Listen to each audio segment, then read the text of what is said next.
Alright fam, welcome back to my channel. So in this video we're going to walk you through how to set up your FortiGate firewall, more or less like a basic configuration, step-to-step guide on how to do so. Wow, Fortinet, let's go.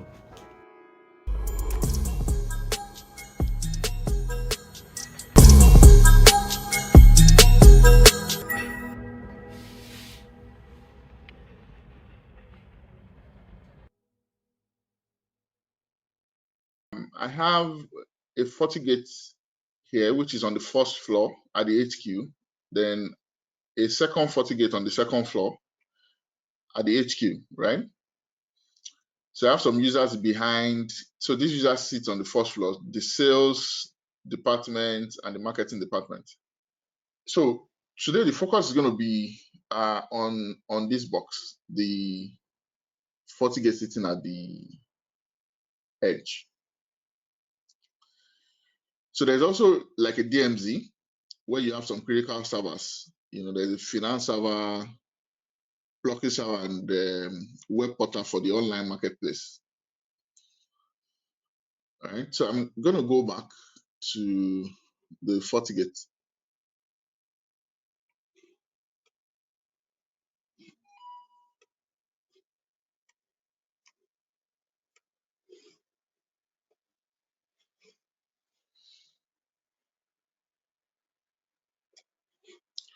Okay, so this is the FortiGate. So the first thing you see is the dashboard, right?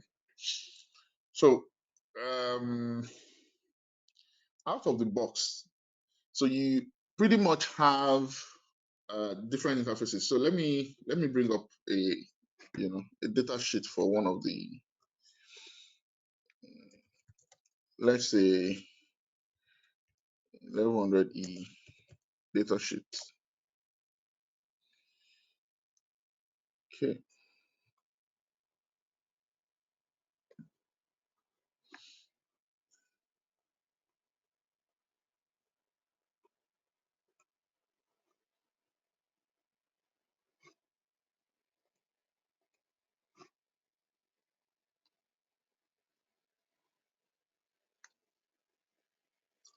Okay.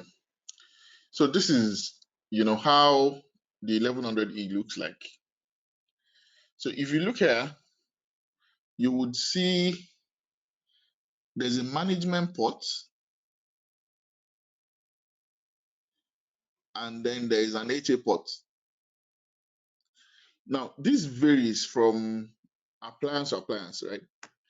So, but what you have is management one, management two, let me see if let me open the 1500D data sheet. So for some of those appliances, what you have is management one, management two.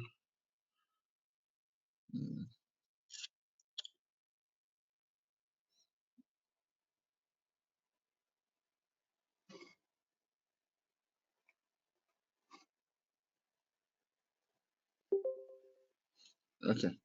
So if you look at this one, you will see that there's management one, there's management two, right? So two management ports. So there's no dedicated HA port. So, but the key thing setting up the boxes is the management interface. So the management interface normally runs DHCP by default out of the box. Now, the IP on the management port is usually 192.168.1.99, right? That's usually the network. So if you plug your system on that port, it will pick an IP address in this range by default. It will pick an IP address. Then you can now browse into the 99, right? So once you browse into that, what you're going to have is the FortiGate interface, the GUI. You then have this, and you can then begin to set it up. So it's very important to know that the default IP address is 192.168.1.99. Now, for those that have management tree interface, if you plug into management tree interface, by default, the IP address will be 192.168.2.99. So once you log in, the key thing is that you can now come to network and interface. So that's where you see all your interfaces. And then you can begin to set, what your IP address or the IP address for each of those interfaces is. So you can click on the interface and click edit.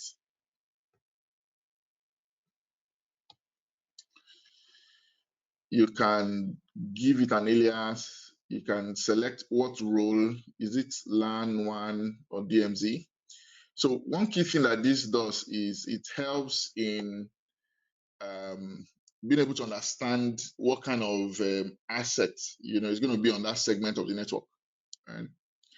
So it helps with running an audit of the system itself. So then you can have your IP address set up. So if the IP is static, you say manual or DHCP. So you do that.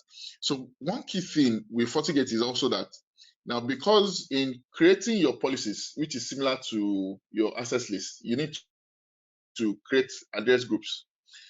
So you can have FortiGate create the object by itself. So if you click on this, then FortiGate will create an object which is port 3 addresses, whatever the name of that interface is, and then create the subnets as a group, which you can now begin to use within the policy. So it saves you the extra effort of having to go and create that particular segment. Right?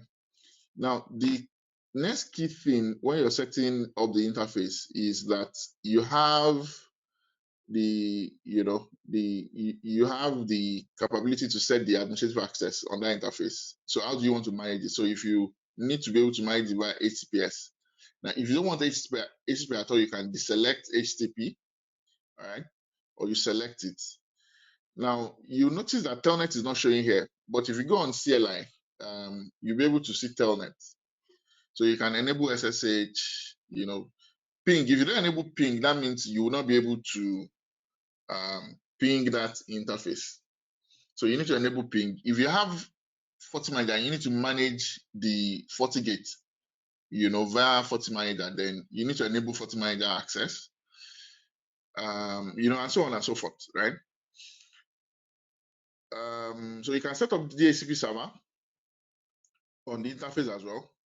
So the moment you enable DHCP, what it does is it creates a pool for the whole subnet.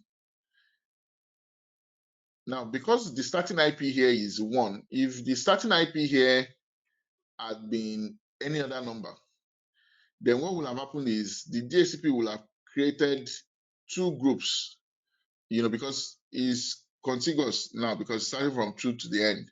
So if we had picked something like 10 or 20 for this interface IP, then you see 2 lines here from 1 to 19, then from 21 to 254. So it creates that. You can specify what the gateway is. You can specify the DNS server. So if you want the gateway to be the same IP of that interface, then you can select that. For DNS, you can ask FortiGate to serve the DNS you have configured, which is, if you look just under the interfaces on your left, you see DNS. So whatever IPs you've configured there, then it can serve it as the DNS, or you can make the interface IP as the DNS, IP. So making FortiGate the DNS server for the clients. Or if you need to specify a totally different IP address, you can do that here. And scenarios where you see that is, so for example, if you're serving the users and there's a DNS on the network you need to use for them, then you can specify that, separate from what the DNS of the system itself is, which might be a public DNS.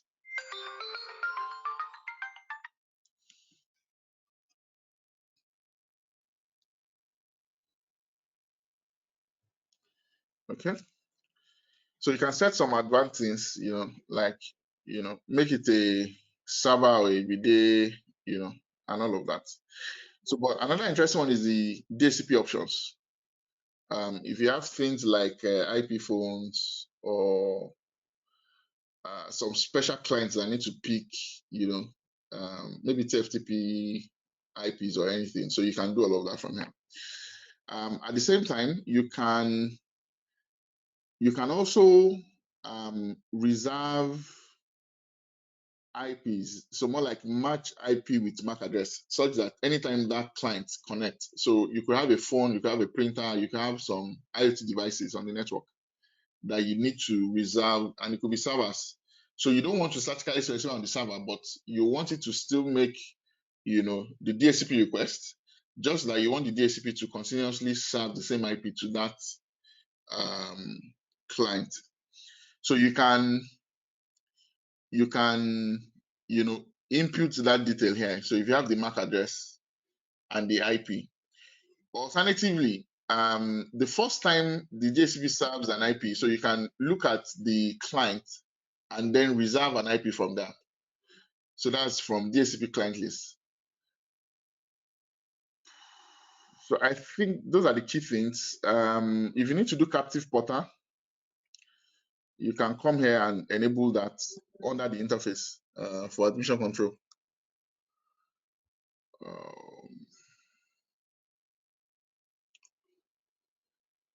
So it could be an external portal, or you want FortiGate to serve the portal, user access, all those details. If you need to specify secondary IP addresses on that interface as well, you can enable that, right here. And if you need to apply traffic shaping profile on the interface, so you need to have pre-configured your profile, and then you can attach that to the interface. So, but the key thing is, at the end of the day, to decide whether you need to enable the policy or not. So you can, I said policy, to enable the interface or disable the interface. So you can enable that or disable the interface. So that's how you set the interface. So, but another important thing is, once you set the interfaces, you probably set the next thing I would do is to come to the system settings and set the time, which is very important. So if you come to settings, you'll be able to set what the time zone is, the correct time zone, and if you need NTP settings or you just want it to manually have the time configured on it, so you can do all of that from here. Then you can decide to make FortiGate the NTP server for the network. Another key thing is the administrative settings, which defines what port. So you might want to change the default port, and I've seen people do that. So what default port you need. So for example, if you're doing SSL VPN, so you probably want to change the HTTPS port you use to manage the FortiGate. So if you look at the browser now, you actually see that I'm accessing this from a very different port, 10403. All right, but this is actually not accessing this directly, because this is a virtual system on another. So this IP itself is not on this box, but on a different system. So it's more like a port translation. So that's why it's showing like this. But ideally, if I have the FortiGate on the network and I've changed the port to 10403, I will only be able to access it this way. So by putting a colon and whatever new port I've specified, because then it's no longer the default port. So, but if it's the default port 443, then So another key thing is, even if you enable HTTP on on the interface, you can enforce that it always redirects to HTTPS. So you do that from here. So if you enable this, then whoever does HTTPS will be redirected. HTTP to the box will be directed to HTTPS. So those are the key things. You can define, password policy for the admin user or IPsec or both. Another key thing is the view. The default language is English. I'm sure most of your customers are English speaking customers, but you could change the language here. Then the lines per page. Now, another key thing is the color. So the color scheme, for example, you come and change this color scheme. So you could change that to green. You see it's changing. Change it to red, or you change it to, whatever color you want. You can change it. Okay, I don't think I'm going to apply that. Oh, the color. Did the color change? Okay, didn't change it. One back. Okay, so that's the key thing to do to bring up FortiGate, right? So the next key thing you probably want to do is register the device. So to register the device is easy. You can sign in from within FortiGate. So ideally, when you come here, he asks you to sign in. So you see the Fortinet One account here. So which is FNDN_licenses at. So again, this is internal. So if you go here, support of Fortinet, which is another way to register the box. So you can go to support of Fortinet and create an account. So once you create an account, you can then register the box. So to do that, you take the serial number. So once you copy the serial number, okay.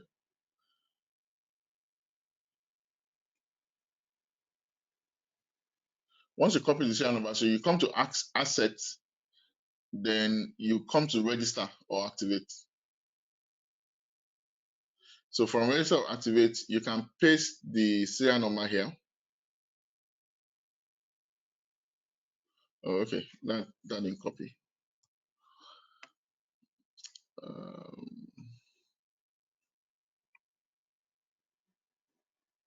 Let's see.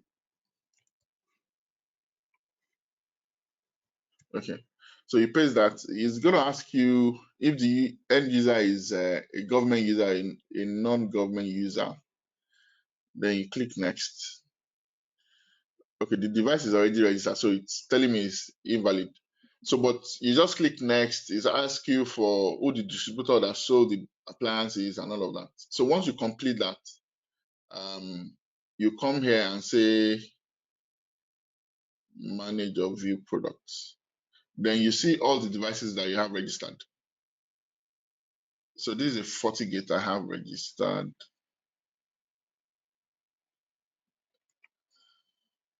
This is a VM actually. So I actually see this FortiGate. So it's registered on this date. The expiration is this. So there is entitlement.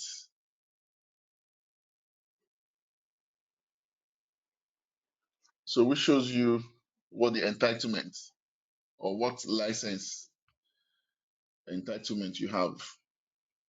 So here you can see that I have an 8x5. So this is a VM essentially. So I have all of these support types. So most of them are for signature update and the rest. So, but if you go back to the first page, which is general, it's asking me to download the license. Now, this is because what I have is because what I have is a VM, so I need to download the license file. But if it's not a VM, once the FortiGate connects to the internet, it will authenticate to that place. Then all of this becomes, green. This conference will now be recorded. Okay, so once it's registered, then you see now. But what happens is sometimes it take a few minutes for this to come up. A nice place to go also is to go to System FortiGuard. Once you go to System FortiGuard, then you'll be able to see the licenses, and be able to see, some of those entitlements. Now, if there's some things you don't have access to, then it becomes greater, like this one. FortiGate Cloud is not enabled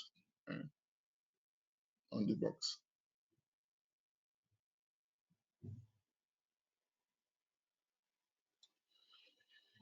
Okay. All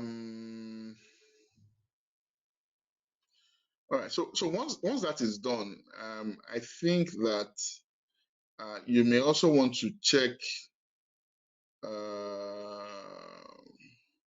Okay, so I think your route too, you might probably need a default route. It depends, or set a few routes.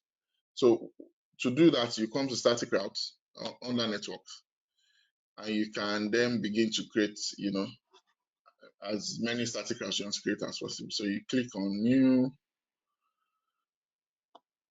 So you put the prefix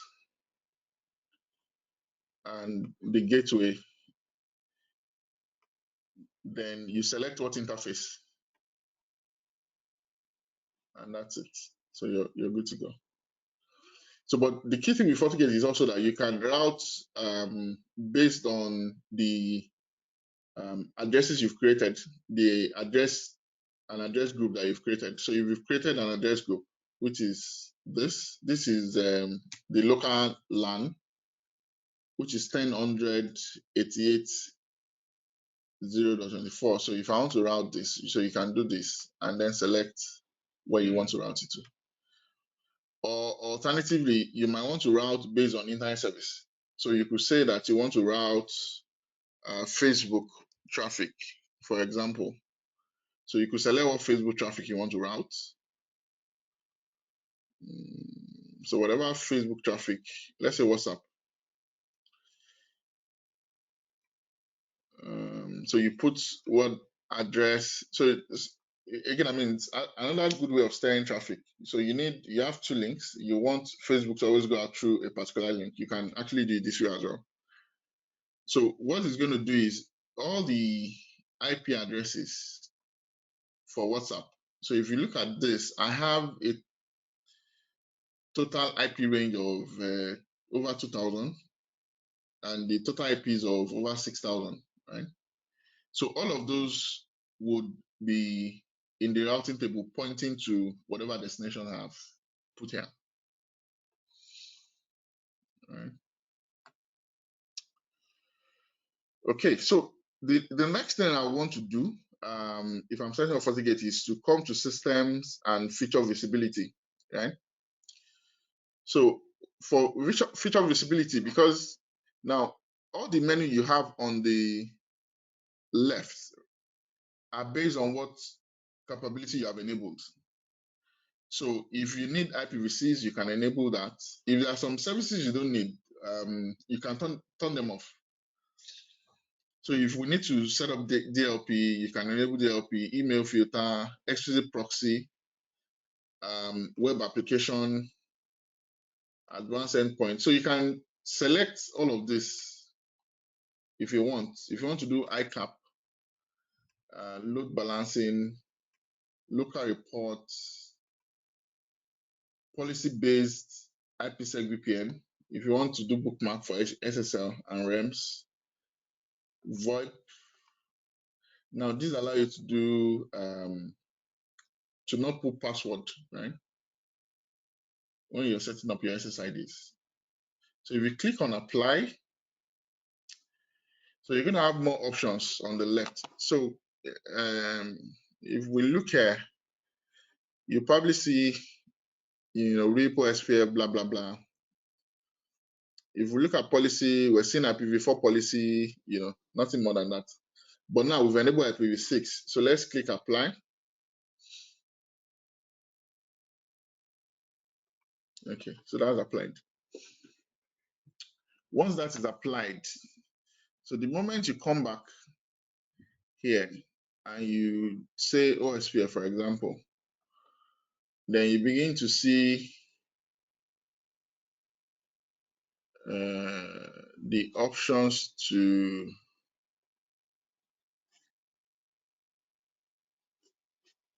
hold on. Okay, so I'm not sure that is. I think that just happens based on the IP you put here. So it doesn't have any special menu option. I think where will be obvious is this. So when you're doing IPv4 and IPv6, IPv4 and IPv6, it becomes obvious that yes, you've enabled that. Then the moment you go to security profiles, you're beginning to see more options. Email filter, DLP, VoIP, ICAP, WAF. So those options becomes available because we have enabled them. Right? So that's the key thing. So enabling, those things that you want. So the next thing you probably want to also do is look at your log settings. So if you come to log and report and you go to log settings,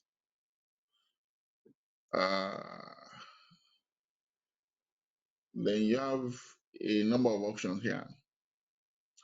So currently we're sending logs to FortiAnalyzer. You can test connectivity.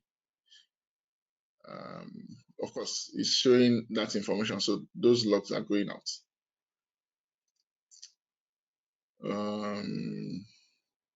Okay, what we're seeing here is limited. Let me log into my own FortiGate 192.168.1. So if you notice, I didn't change the management IP address. So I'm still using the default management IP address 192.168.1.99. Right?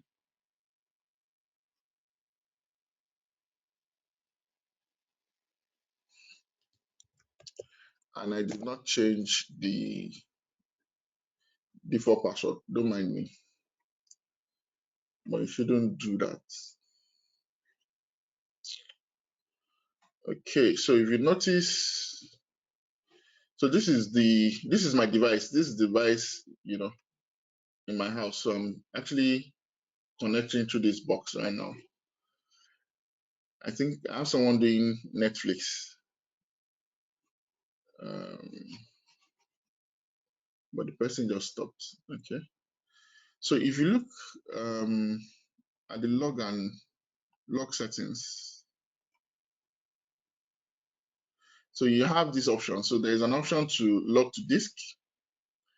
Then you can enable local reports. Now, meanwhile, if the local report is not enabled from systems feature visibility, you will not see local reports there. So there's local reports. So you see local reports. So if this is disabled, then you don't see it under your log settings. All right. Now, also the disk, logging to disk. Some FortiGates today don't have disk. So if you look at it, there is a FortiGate 100E. There's another one that is 101E. So the difference is the disk. So the 101 comes with 960. This storage is for the 1101. All right. So that's the key difference.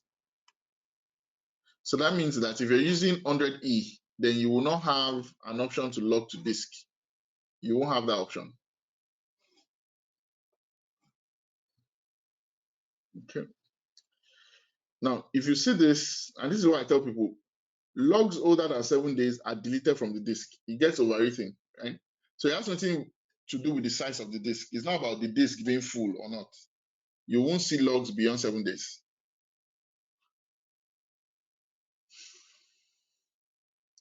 So there's an option to log to FortiCloud. So you can send 6 logs as well.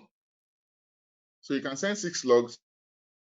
I don't have a FortiAnalyzer in my house, so that's why this is not configured. This is what we had configured on the demo device.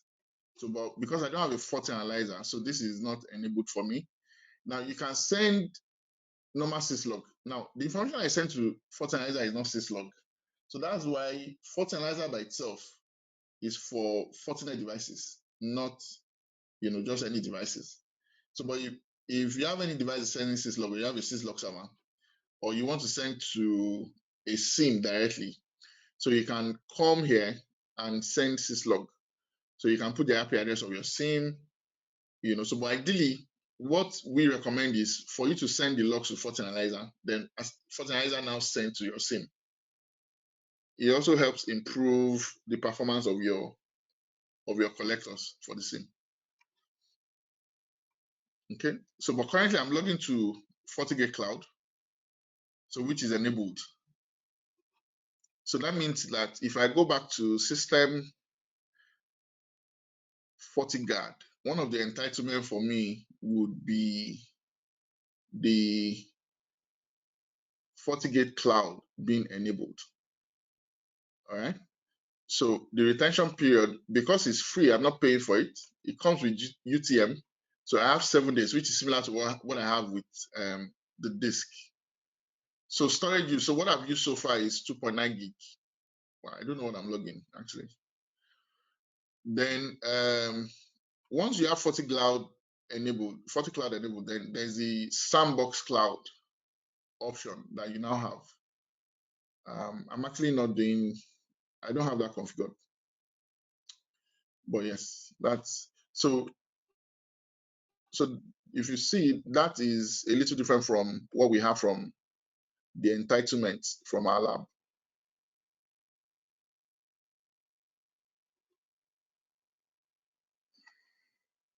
And this is also where you confirm, the license you paid and what you're getting. If you buy UTM, you won't have security rating.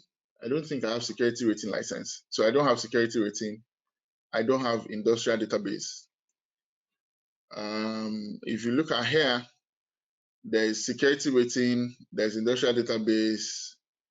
That means what you have here is enterprise. All right. Okay. So if I go back to the log settings, which we're still looking at. So now if you're logging to disk, now always be careful that it's an environment where power don't just go off. Because when it's going to boot up, it's going to take a longer time to boot up, because probably need to do check disk and some other things. So this is logging to the cloud. So you decide what is logged with it. So event logs, I'm logging everything, or you can customize, what event login you want. And local traffic log, you can customize if you don't want anything, but I want to see everything, so I'm saying all.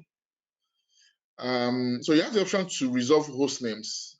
So that means you can use reverse DNS to resolve host name and IP addresses to get the real names in the logs. So you can do that. So if you come to for traffic, ideally, so if you click here, you decide where you're pulling the log from. So here I can put the log from disk or put the log from FortiCloud.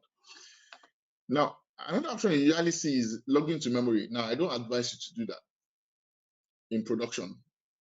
You should not log to memory. Okay. So usually pulling logs from the cloud, for things you want to check, actually takes time.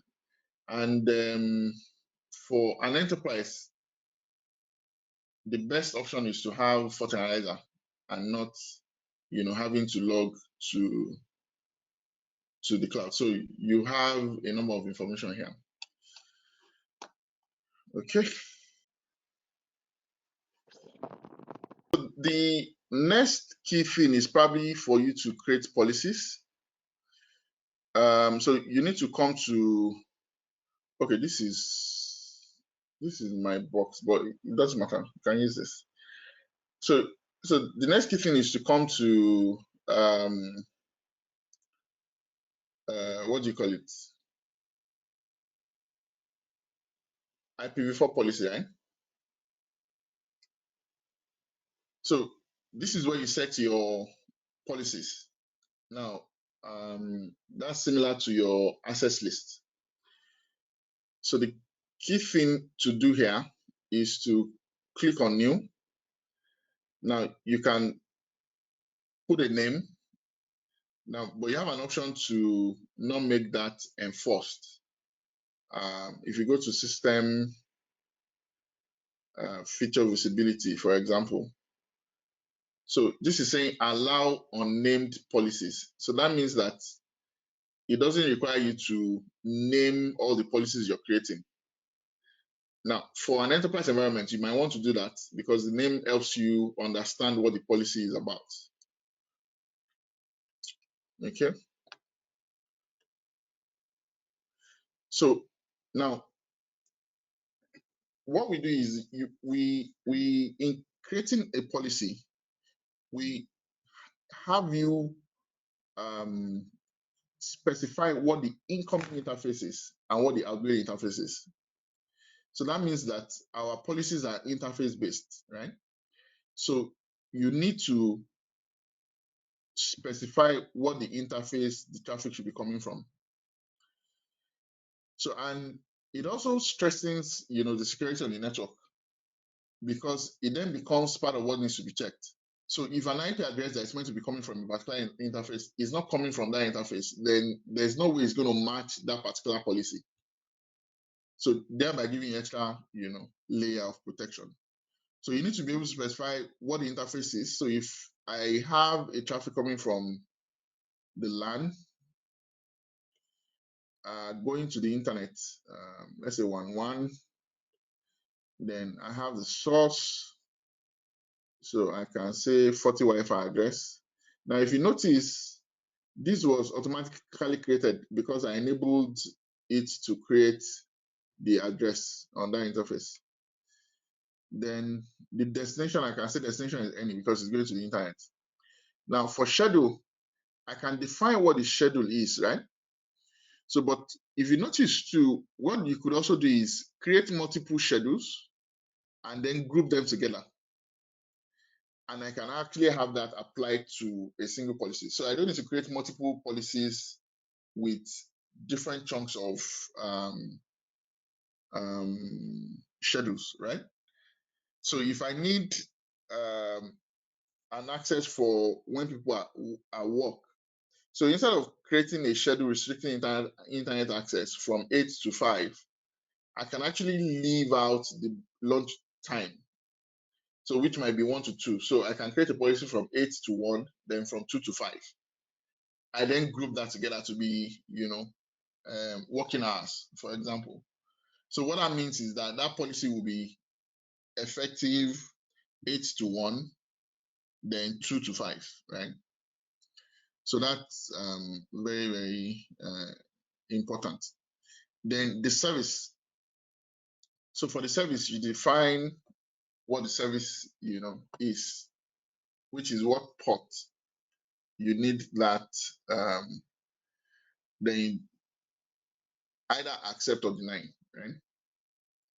So if you accept, so the key thing is your access list is what you have just done. So you've just replicated what your access list is. But beyond that, now we're able to do much more, right? So we're able to apply security profiles to that policy. So we're saying that yes, we've allowed this IP to be able to talk to that IP on that particular port. So, but we're not just leaving them and trusting that yes, everything that is going on, is fine.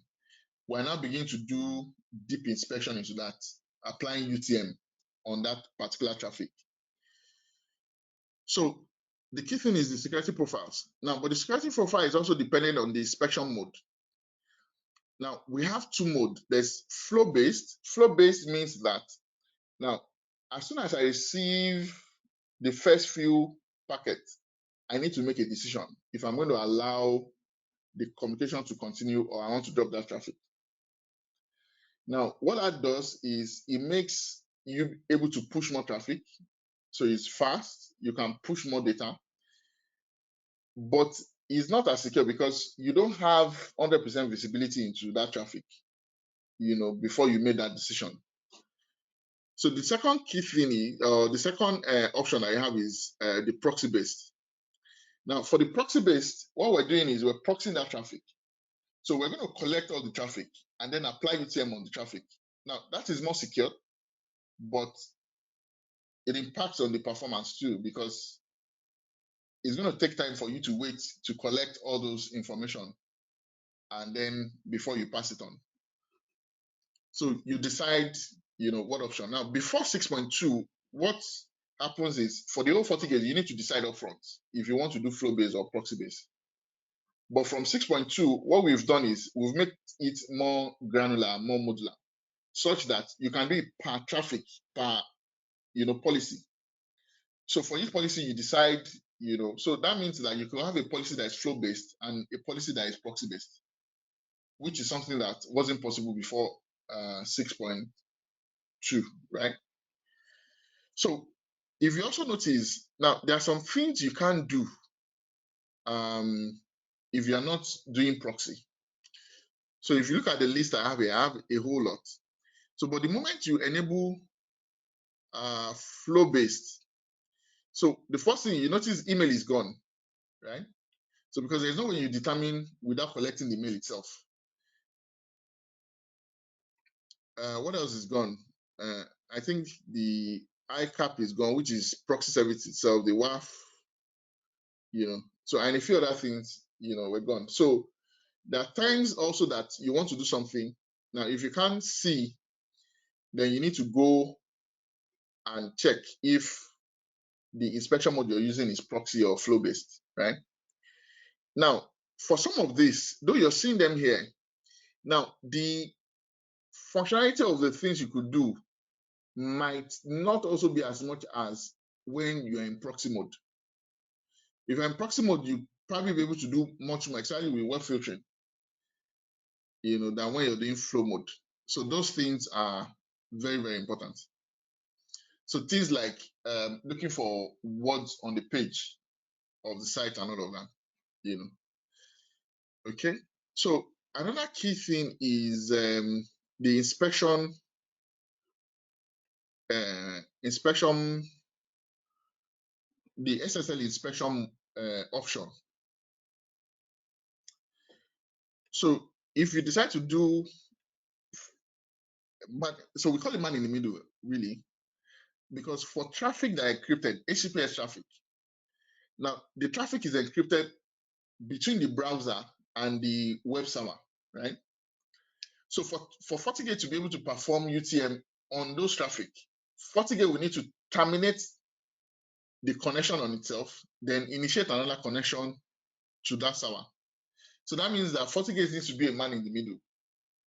So in between there is an unencrypted traffic that FortiGate can begin to act on, right? So, but that brings up a new problem. So the problem is that the certificate will now be issued by FortiGate and not the server. So that means that if you're going to Facebook and you're doing SSL inspection, the certificate the user will see is a certificate from Facebook, because now Facebook is doing SSL inspection. All right.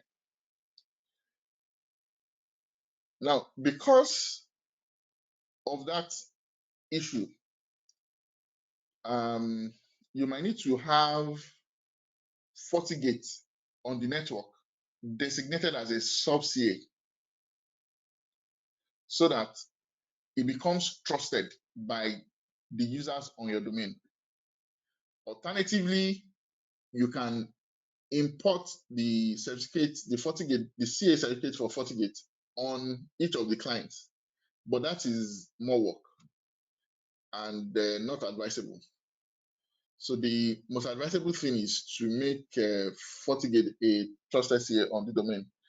Now, I've seen scenarios where users went out to go and buy certificate and all that. Now, because this is not internet facing, this is just for traffic protecting, your network, and we're talking about your domain users. You can actually set up a CA server on Windows on your network and use that to delegate FortiGate as a trusted CA. So you don't really need to spend extra money doing that.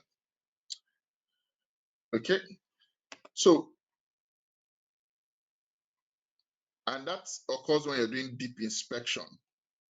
Now, but it's still possible for you to do certificate inspection and not have need to set up a CA that is delegating FortiGate as, as a sub CA. So what that means is that you're not decrypting the traffic, but you're looking at the certificate itself. So if we come here, for example, we look at this certificate.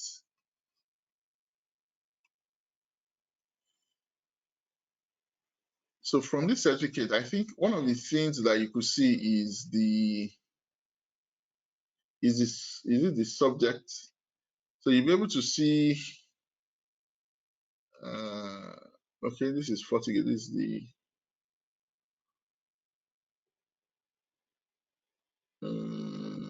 what are we looking for? Okay, hold on. Let me go to facebook.com.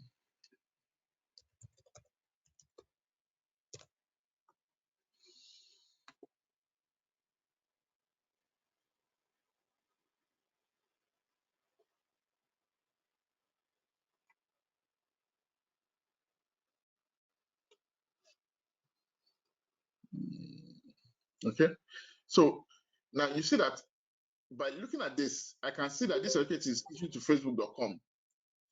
Then I can now, take this domain to be able to decide if I'm going to be allowing it or what FortiGate categories, that website is in, whether it's social media, business, or whatever has been up.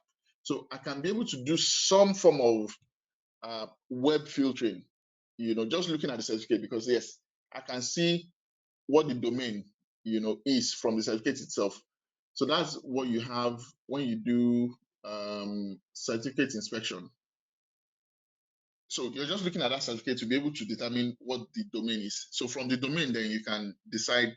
But the challenge is that usually what people do is you have a whole list of domain, that matches both good ones and not good ones. So certificate inspection is really not as secure as you doing, deep inspection. So you're not relying on the information on the certificate, because anything could be on the certificate itself. Okay. So once you create whatever policy you have, or you need, this IP can talk to that IP, can talk to that server, and you determine, what inspection mode you want, flow-based or proxy-based. Ideally, I will say proxy-based, except if, there's an application that is not working in proxy-based, then you can change to flow-based. Or if you have capacity issue, then you can then begin to look at how to, do that. So the next thing is now NAT. The way we do NAT, so there is this source NAT, right? So users going to the internet, you need to NAT the source IP to a different IP address. So we do that within the policy, right? So within the policy, you specify that you want to do NAT. Now, but if it's traffic within the enterprise itself, you might need to disable that, because you want to see the real IPs. You're not NATing within the enterprise. So, but if you need to NAT between those segments, then you can enable NAT and specify to use the outgoing interface address. So that means that it's going to NAT all the source IP to the IP address of the interface, going out. So that's actually good for internet browsing. Or you could have an IP pool. Now, if you have an IP pool, so you could come and create the pool. So just put the name and put the IP range. So once you put the IP range, so then the options are there. So the overload means that if you have an IP, then it takes the IP, then it starts doing port translation on that particular IP. For one-to-one is going to, for each source, is going to pick one IP from the pool, and all of that. So those are how you do that. Now for app reply, Now, if you need FortiGate to respond to app for dynamic IPs, then you need to enable this. But usually you may not need to do this because you probably don't want the bad guys to know that those IPs are live on the network. So you don't want FortiGate to respond to app on those IPs. So you can disable app. So, but there are scenarios where you need to enable that, especially if you have a network segment on that outside interface, which is similar to the scenario I have here. So if you have a network segment, there is a /30, and then the public IPs are totally different from that. So, but again, I know for your customer, they have their own IP block. So essentially, all their public, are the same IP. So all the traffic is just routed to them. So that's the key thing about enabling app for virtual IPs or IP pool like this. So that means that if the IP you want to use is not the IP on the interface, then you can create a pool and either put the single IP or put a number of IPs and then reference those IPs from here. So I can select this. So it becomes the IP that the users would be translated to going out to the internet. All right. So, but while on that, let me just quickly comment. So the next thing is, so if you need to do static, so let's say you have a web server and you need users to be able to access the web server from the outside. So in that case, you need to do a virtual IP. So we call it VIP. So with the virtual IP, you define, so you put the name, you define what the public IP is that users will be connecting to. So this is more like a destination app. So you define what the public IP user will be connecting to, then you define what the real IP on the server is. Now, there are times you want to do port forwarding, then you can also do that. So for TCP, you can now say, okay, users are connecting to port 1025, but internally is port 25, which is email. So you can do all of that from here. So when you do this, in fact, let's create something. So let's say test VIP, for example. So we can say the public IP is 111. Then the IP on the server is 10.111. Okay, we're not doing port forwarding. So we say okay. So then we have our test VIP here. So that means that on the internet, people will connect to 111, but then that traffic goes to 10.1.1.1. So in creating a policy for access, so if that's a web service, so I'll say my incoming interface will be the WAN interface, which is the interface facing the internet. And my outgoing interface would be wherever, so let's just say it's on the internet interface. So the source now will be the internet, which could be anything, or I could restrict it to, if I know the IP of who needs to connect from the internet. Then instead of addresses, I'm going to go to virtual IPs, right? So which is test VIP. So what will happen there is, now because it's a VIP, when people connect to 111, it translates it to 10.111. So now if I enable NAT, what that means is the user that is connecting from the internet, his own IP will be translated. So but I don't want that to happen. So I'll disable NAT because I want to see the real IP of the guy connecting. So remember, the NAT within the policy itself is source NAT. And because this traffic is coming from the internet, to my network, the source is the IP address on the internet. Then, so if it's a web service, for example, I can do WAF. To be able to do WAF, I need to change to proxy mode, for example. Then I can enable, WAF. So if you click on this, then you begin to see what the WAF can do. So you begin to look at SSL injection, some of this cross-site scripting. So I can enable, okay, so I can enable this. If I want to block, I can say block, and say, okay, so I can configure the WAF as I want. So, but what now begins to happen is it now begins to apply that profile on the traffic. Though I've allowed the guys to come in, then beyond allowing the guys to come in on ports. Okay, so that means the service. I need to specify the service. So it might be web. Where's my web? Okay, so it might be HTTPS, for example. So for this, or HTTP, anyone. So for this, I'm now applying WAF on that traffic. So if it's HTTPS, I need to now do SSL, deep inspection to be able to, for this WAF to work. You understand? Otherwise, the WAF will not work because the traffic is encrypted from the guy connecting to the server itself. So those are very, very important things. But for FortiGate, one thing with servers is that we can actually create a load balancer. If you have multiple servers behind, you can create a load balancer and then you could have the HTTP connections with load balancer, then have, the traffic inspected, then, every other thing goes back end from FortiGate to the servers behind. So those are key things that you can do. So login also, yeah.